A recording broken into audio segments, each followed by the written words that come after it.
Good day, let's talk about separable variable. Here is our learning outcomes. At the end of this video, you are able to define variable separable. Next is you are going to perform algebraic manipulation to separate variable to form g of y dy equal to f of x dx. And lastly, willingly apply the variable separation as a first step in solving first-order differential equation. So let us first define what is separable equation. A separable equation is a first-order differential equation in which the expression for dy over dx can be factored as a function of x times a function of y. In other words, it can be written in the form dy over dx is equal to g of x times f of y. The name separable comes from the fact that the equation or the expression on the right side can be separated into a function of x and a function of y. Equivalently, if f of y is not equal to 0, we write dy over dx is equal to g of x over h of y, where h of y is equivalently to 1 over f of y. To solve this equation, we rewrite it in the differential form into h of y dy is equal to g of x dx. Good day.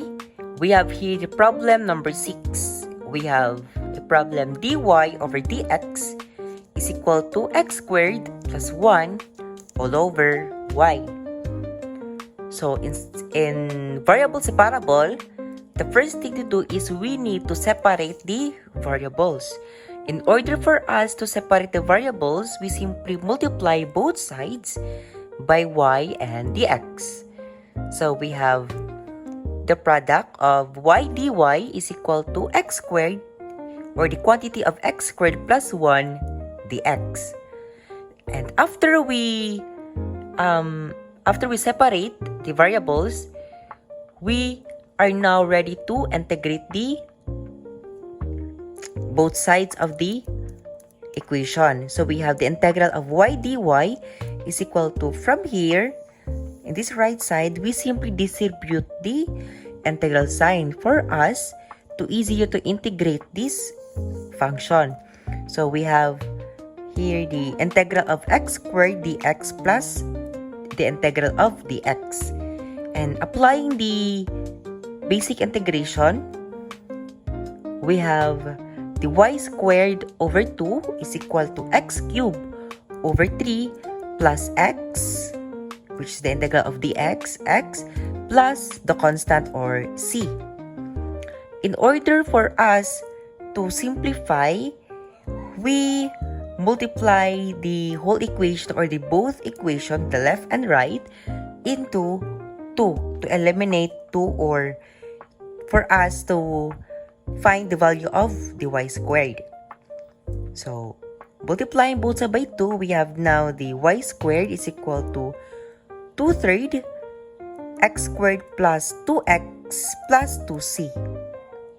So, in this area, we can rewrite that, or 2c is still a constant, so we can write this, or we can substitute that also into c.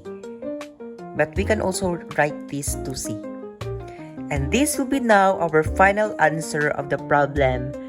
dy over dx is equal to x squared plus 1 over y. So we have here the next problem. We have e raised to the power of x sine y dx plus the quantity of y plus 1 cosine y dy is equal to 0. So this is another example of variable separable. We have here the first step is to rearrange the equation. So to rearrange, we apply the addition property of equality so that we can have a equation of e raised to x sine y dx is equal to negative y plus 1 cosine y dy, in order for us to easy separate the variables. The next step is after we rearrange, we simply separate the variables. So here, we multiply both sides or we divide both sides by sine y.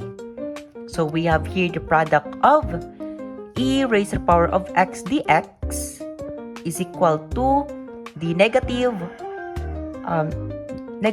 quantity of y plus 1 cosine y dy over sine y. And then, since cosine y and the sine y is also equivalent to cotangent y. So, we simplify it. So, we have the e raised to x dx is equal to the negative quantity of y plus 1 cotangent y dy. And after we separate the variables, we integrate both sides. So we have here the integral of e raised to x dx is equal to negative. We distribute the integral sign for us to be easier to integrate the function. So we have here the integral of y cotangent y dy plus cotangent y dy. In this area, we apply the integration by parts. So we have here, we let u be equals to y and dv be equal to cotangent y dy. And the derivative of u, we have here dy or 1. And the derivative of the dv is simply ln sine y. Then the next one is we integrate the right side, which is the integral of e raised to x dx. And the integral of this is just simply e raised to x. Okay? And then what we have did before, we have here the integral now of y cotangent y dy is equal to the negative y ln sine y. So this is now the value of v, and this is the value of u, then the v minus the integral of v times du. Since du is 1, so we have now the integral of ln sine y. And then the integral of the cotangent y is simply ln sine y. So we simply use the integration of trigonometric function. So after we integrate those, we combined the what we integrated. So we have here the e raised to x is equal to the negative y ln of sine y minus the integral of ln sine y dy plus ln sine y. Okay. And then after that, we apply the addition property of equality so that this equation will go to the right side. Okay? In order for us to simplify or to factor out the common factor. We have now the y plus 1 times the ln sine y minus the integral of ln sine y dy plus e raised to x is equal to constant. So therefore, our final answer would be y plus 1 times the ln sine y minus ln sine y dy plus e raised to x equals to the constant. So next problem is we have homogeneous functions. Here our learning objectives. At the end of this video, you are able to define homogeneous equation. Second is to apply the appropriate substitution to transform homogeneous into separable equation. And lastly, you are able to solve the resulting separable equation and substitute back to express the general solution. So we have here the first example. We have a given problem dy over dx is equal to xy minus y squared all over x squared. So in this homogeneous type of function, we first write the differential form. Okay? Let's have a dy is equal to xy plus y squared all over x squared dx. Here, in order to write this into differential form, we simply multiply both sides by dx so that dy will be the only one left in the left side. Then second is we let y be equal to vx and dy be equal to v dx plus x dv. We substitute dy into v dx plus x dv is equal to, since xy, x, substitute y into vx, we have x times xv plus dy squared, we substitute is 2vx, and don't forget the exponent 2. Then all over x squared times dx. After that, we simplify this numerator.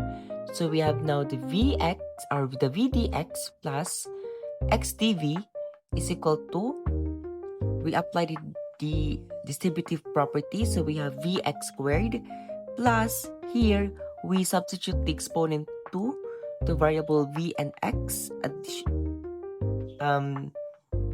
distributive property again, so we have v squared times x squared all over x squared dx. Next is we factor out the numerator. The common factor here is x squared, so we factor out x squared to outside, so we have v dx plus x dv is equal to x squared quantity of v plus v squared or all over x squared dx, so that we can simplify or eliminate the x squared, which is the denominator. So we have now v dx plus dv is equal to, since it will be cancelled or equal to 1, so we have the quantity of v plus v squared dx. And then after that, we simplify it. Okay, so we distribute this dx here. So we have v dx plus x dv is equal to v dx plus v squared dx. And after that, we apply the addition property of equality so that this v dx will be equal to 0, because v dx, if we transpose it by addition property of equality, it becomes negative v dx. So we have v dx minus v dx is equal to 0. So we only left x dv is equal to v squared dx. And after that, we have a step 4 is to now separate the variables to apply the what we learned earlier, the separable variable. So we divide both sides by v squared and x. So we now the product of dv over v squared is equal to dx over x. Then after we separate, we integrate. Okay, so we have here the integral of v raised to negative 2 dv. Here we rewrite the v squared into v to the negative 2. Okay, so we have here v to the power of negative 2 dv is equal to the integral of dx minus x. Okay, the integral of this applying the basic integration. So we have now negative 1 over v is equal to the integral of dx over x is simply ln x plus c, the constant. Okay, so let's substitute here the value of v. Since we have y equal to vx, to simply eliminate y, we divide both sides, or yes, we divide both sides by y, so that we left into x over y equals to v. So we have here v is equals to y over x. So substitute. So we have here 1 over y over x, and then to simplify it, so we have negative x over y is equal to ln x plus the constant. So dividing both sides by x, 1 over x, so we have here the y is equal to x or negative x over ln x plus c. Next is we have the second problem. We have the given 2x squared times dy over dx is equal to x squared plus y squared. So for the first step is to rewrite it into differential form. So we simply multiplied both sides by dx. So we left 2x squared dy is equal to the quantity of x squared plus y squared dx. Then after we write it into differential form, so we proceed to step 2, which is to let y be equal to vx and dy be equal to v dx plus x dv. So substitute the all value of y and the all value of dy. So we have here 2x squared times the quantity of v dx plus x dv is equal to the quantity of x squared plus vx squared, or the quantity of vx raised to the power of 2 times dx. Then we simplify this area and this area. So we have 2x squared v dx plus apply distributive property. So we have 2x cubed dv is equal to, we simplify this first, we have x squared plus v squared x squared dx. After that, we simplify this area. We factor out the common factor, which is the x squared. So we have 2x squared v dx plus 2x cubed dv is equal to x squared, which is the common factor, times the 1 plus v squared dx. And after that, we also factor out the x squared here since it has a common factor x squared, so that it be eliminated the x squared both sides. So we left 2v dx plus 2x dv is equal to the quantity of 1 plus v squared dx. Then after that, after we let y and simplify, we rearrange this equation. So we have 2x dv is equal to the quantity of 1 plus v squared minus 2v. Here, we simply apply the addition property of equality. We add both sides.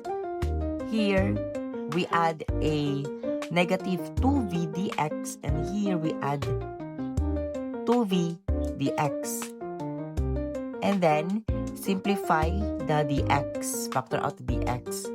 So that is why we have here, we have it. Then rewrite this equation or rewrite this function. So we have 2x dv is equal to v squared minus 2v plus 1 dx. Okay? Then after that, since it can be rewrite into the square of a binomial, so we can rewrite that into, we can factor that into v1 raised to the power of 2 dx. And then after we factor out, we proceed to the step 4, which is to separate, apply this variable separable. So we divide both sides by v minus 1 squared and x. So we left 2 dv is equal to the quantity of v minus 1 raised to the power of 2 is equal to dx over x. Then proceed to next step, which is to integrate both sides. So we have here, we rewrite this equation or function into here. Okay? We have the integral of 2 of the quantity v minus 1 raised to the power of negative 2 dv, okay, is equal to the integral of dx over x. Then apply the basic integration. So we have negative 2 of the quantity of v minus 1 raised to the power of negative 1 is equal to ln x plus c. So we rewrite this to make this exponent positive. So we have the negative 2 over v minus 1 is equal to ln x plus the constant. And then, we substitute v. Okay? We solve for v first. For us to easier to substitute. So, we divide both sides by 2. Okay, 1 over 2 and simplify. So we have v minus 1 is equal to the negative 2 over ln x plus c. Okay, after that, we substitute v into y over x. Since we have earlier we let y be equal to vx, and in order to find the value of v, we divide both sides by x. Okay. So we have here the y over x is equal to 1 minus 2 all over ln x plus the constant. Okay? And simplify this. We divide both sides by x. So we have y is equal to x minus 2x over ln x plus c. Next is the exact equation. So first of all, we hear the learning outcomes. So at the end of this video, you are able to define exact differential equation. Next is you're able to identify a first order exact differential equation by applying the test for exactness using the partial derivatives. And lastly, you're able to solve exact differential equations. Next is we have here the definition of exact equation. When a differential equation is m of xy dx is equal to n of xy dy is equal to 0, so is such that the left side is the exact differential of some function u of xy, that is m dx plus n dy is equal to 0.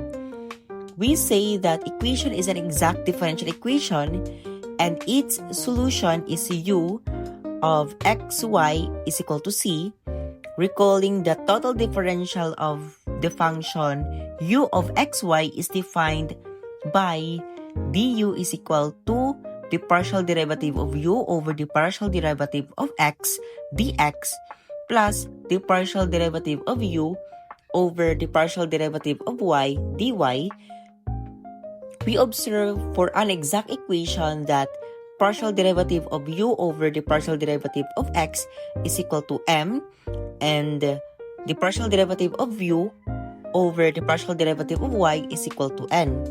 Since, however, the partial derivative squared of u all over partial derivative of y times partial derivative of y is equal to the partial derivative squared of u over partial derivative of x is equal times the partial derivative of y. It follows now that the partial derivative of m over the partial derivative of y is equal to the partial derivative of n over the partial derivative of x. So we have here the problem. Function of 4x plus y dx plus the function of x plus 2y dy is equal to 0. So let's identify first the value of m and our n. So here, our m would be 4x plus y, and then our n of xy is x plus 2y.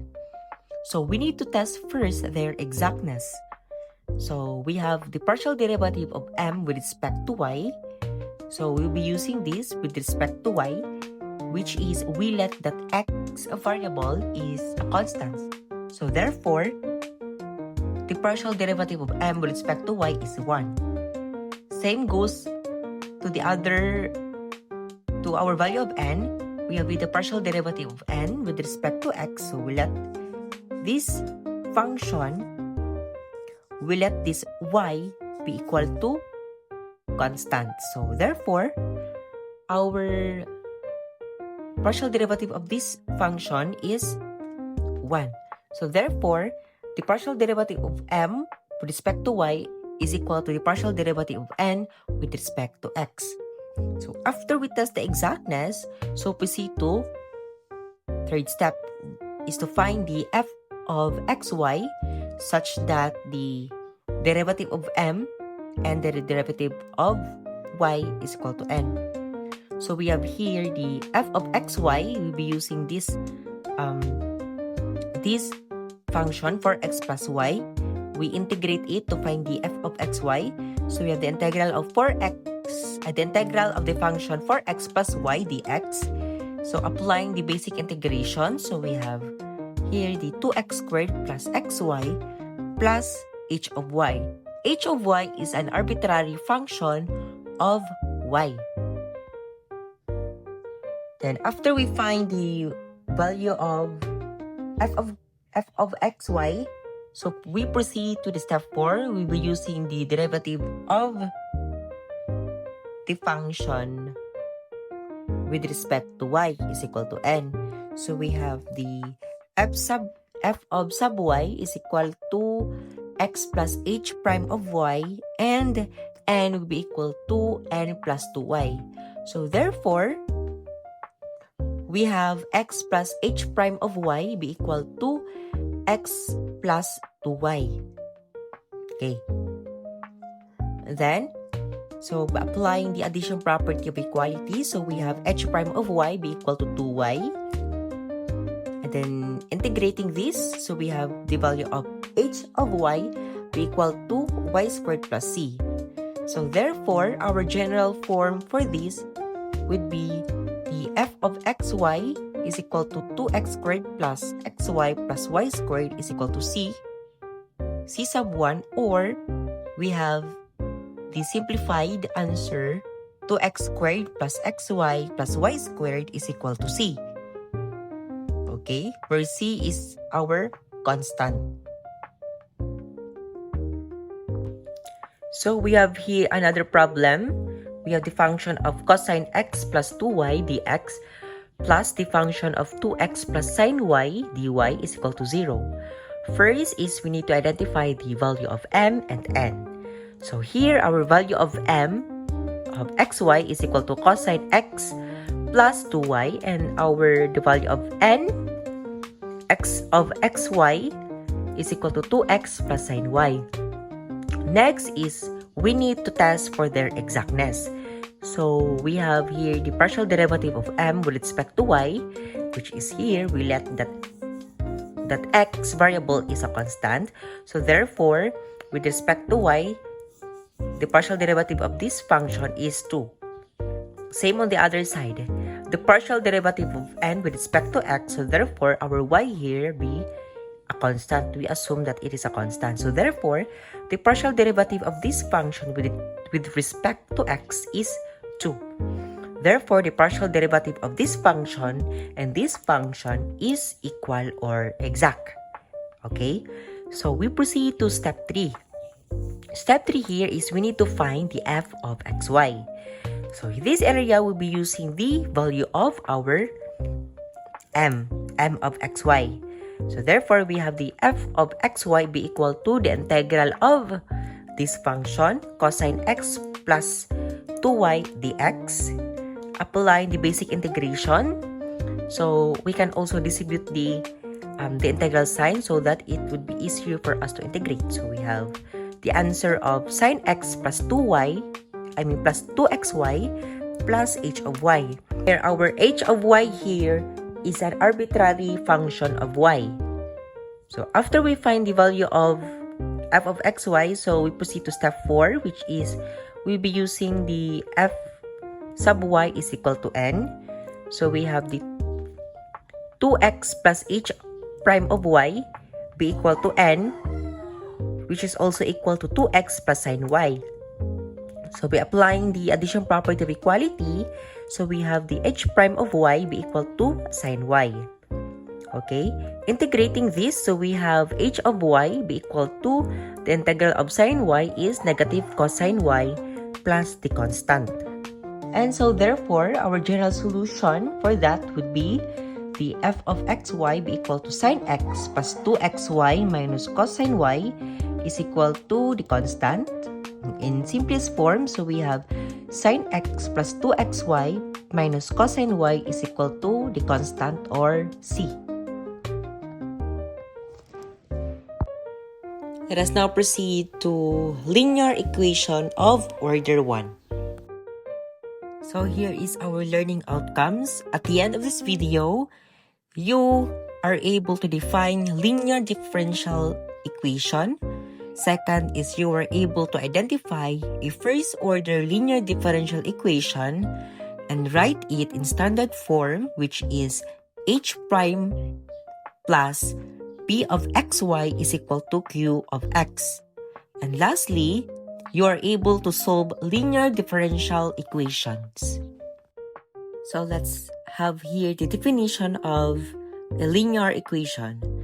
A first-order linear differential equation is one that can be put into the form dy over dx plus p of xy is equal to q of x, where p and q are continuous function on a given interval.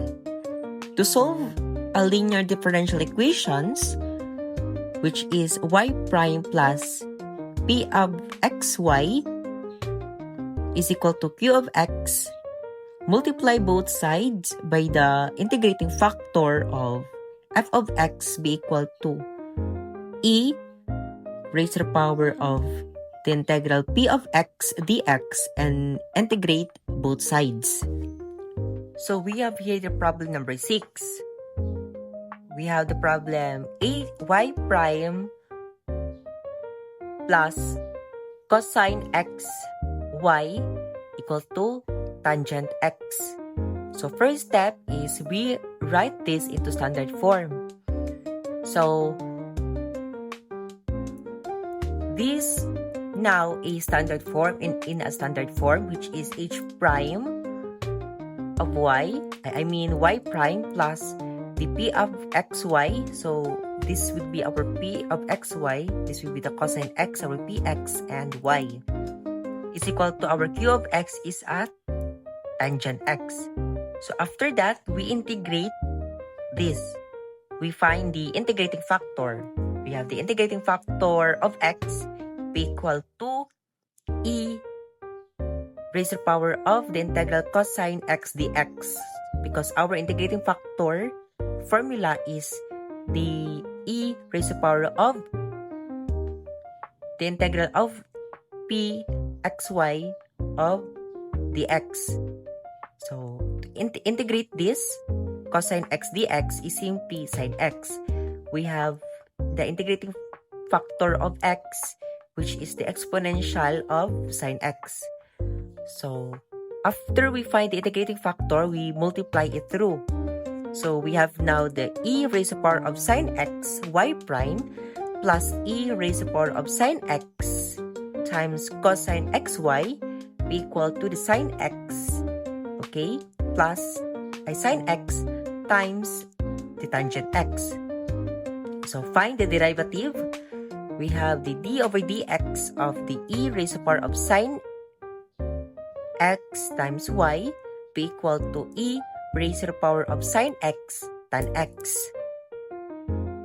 Then after we find the or after we multiply the integrating factor, we are now integrate the right side. So we have the e raised to the power of sine xy be equal to the integral of e raised to the power of sine x times tangent x dx. Okay? So, we have now the general formula or general solution of y be equal to e raised to the power of negative sine x times the integral of e raised to the power of sine x times tangent x or tangent dx plus c. And now let's proceed to double and triple integral.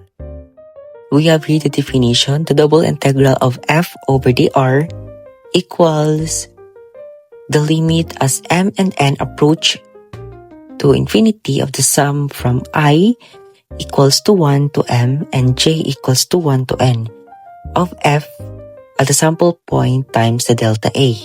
So we have here the Fubini's theorem states that if a function f is continuous on the rectangle R, where R consists of all points xy such that x is greater than or equal to A and less than or greater than B, or less than or equal to B, and y is greater than or equal to C and less than or equal to D, then the double integral of f over R can be computed as an iterated integral in either order. So more generally, this is true even if f is not continuous everywhere, as long as f is bounded. Discontinuous only on a finite number of smooth curves and iterated integrals exist.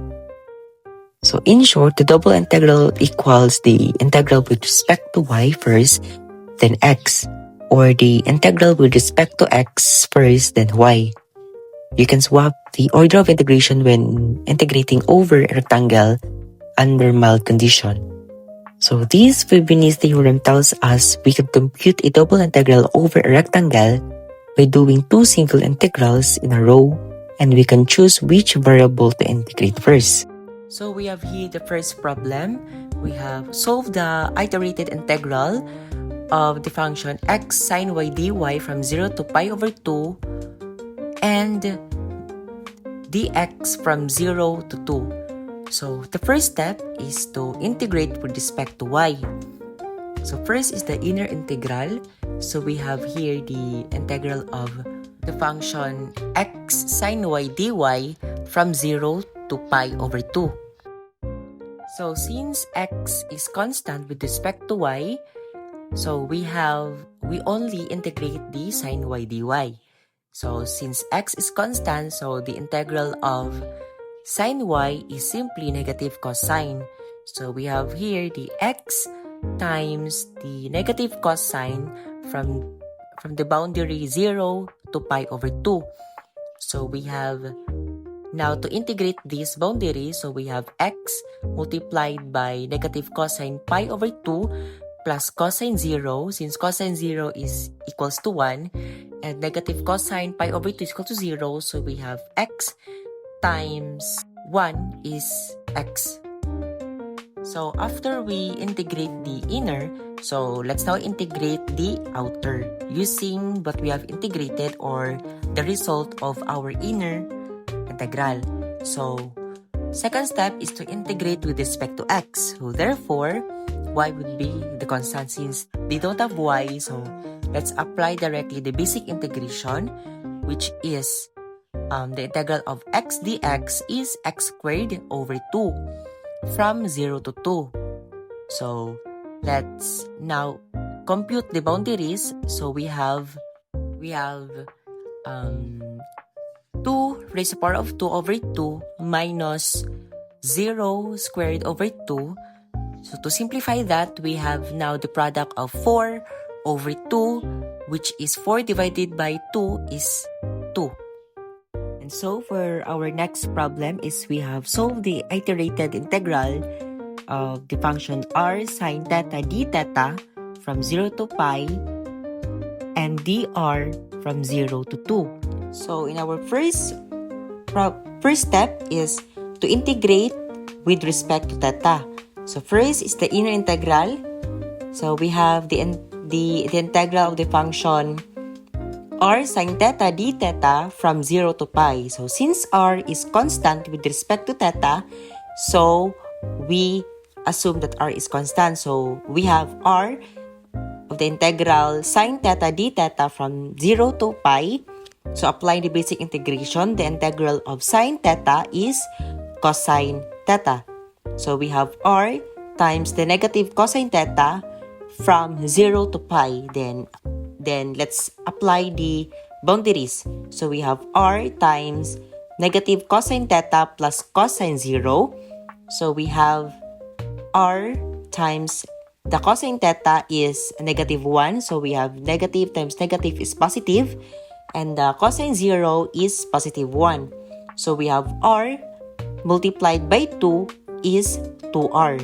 So next step is to integrate the outer part. So we integrate with respect to r. So we have the integral of 2r dr from 0 to 2. So applying the basic integration. So we have r squared over 2 times 2 from the boundary 0 to 2. So we apply the boundary. So we have the 2 times the 2 squared is equal to 4. And then 0 squared over 2 equals to 0. So we have the 4 divided by 2 is 2. And then multiplied by 2. So we have 4. So therefore, the double integral of r sine theta d theta from 0 to pi and dr from 0 to 2 is 4.